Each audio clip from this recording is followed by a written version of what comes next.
मेरा मोरेगांव डिस्ट्रिक्ट का सेकंड बार रिव्यू हुआ।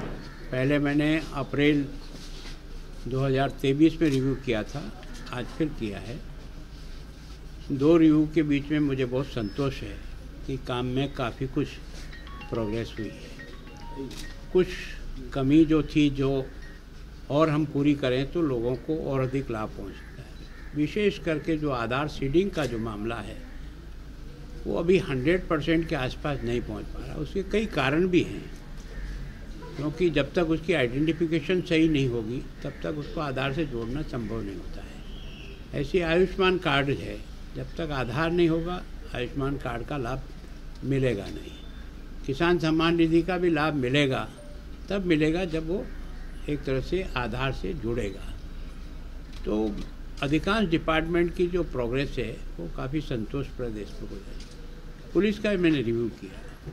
पुलिस ने क्राइम घटा है, क्राइम पर कंट्रोल हुआ है, लेकिन जो सज़ा का परसेंटेज है वो एक तरह से अभी उस लेवल पर नहीं आया जो नेशनल एवरेज के है।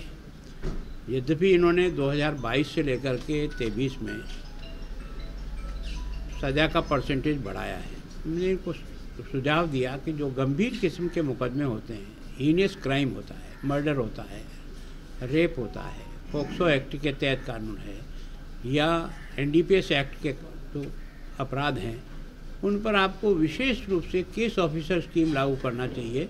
हर केस के प्रति आपका कोई न कोई पुलिस का व्यक्ति उस केस को कोर्ट में ठीक प्रकार से डील करे तो सज़ा का परसेंटेज बढ़ेगा। मैं सोचता हूँ यहाँ एमबी एक्ट के तहत जो जुर्माना है वसूल करने का वो काफ़ी बड़ी तादाद है, लेकिन अभी तक भी एक्सीडेंट पर और डेथ पर जिस प्रकार से हम सब लोग प्रयत्न तो करते हैं हर साल 10% घटाएंगे, लेकिन अभी इसमें सफलता नहीं मिल रही है। तो वास्तव में हमको थोड़े सा और स्ट्रिक्ट होना पड़ेगा। विशेष करके जो 2 व्हीलर के एक्सीडेंट हैं वो तो केवल और केवल हेलमेट नहीं लगाने के कारण से बहुत बड़ा नुकसान हो रहा है। तो कोशिश करनी चाहिए कि हेलमेट को कैसे प्रभावी बना सकें, जिसमें व्यक्ति भी समझे और हमको भी प्रशासनिक उस पर थोड़ी सी सख्ती भी लानी चाहिए ताकि हम उसके जीवन को बचा सकें। इसी तरह से बैंक को हमने कहा कि गवर्नमेंट की 3 ऐसी स्कीमें हैं जिसमें अटल पेंशन योजना है ना, जीवन बीमा योजना है।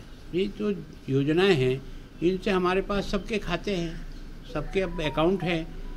उनसे केवल ऑथोरिटी लेटर ले लीजिए कि निश्चित तारीख पर उनके पैसे कट करके उस खाते में चले जाएं, तो वो एक तरह से सिक्योर हो जाएगा। और विशेष करके किसान एक सर्टेन उम्र के बाद काम करने योग्य नहीं रहता है। एक लेबर भी है, उसकी भी एक सर्टेन उम्र हो जाने के बाद तो इन लोगों को अटल पेंशन योजना से अगर जोड़ें तो इनको बुढ़ापे में बहुत बड़ी सहायता हो सकती है।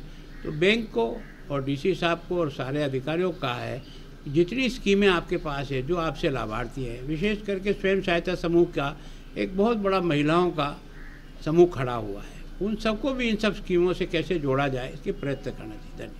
धन्यवाद।